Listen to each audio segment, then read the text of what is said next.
अंधार घालव ग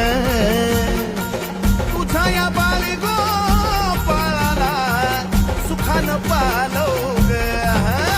हे टाकल्या बोलाला माय बरकता तुझे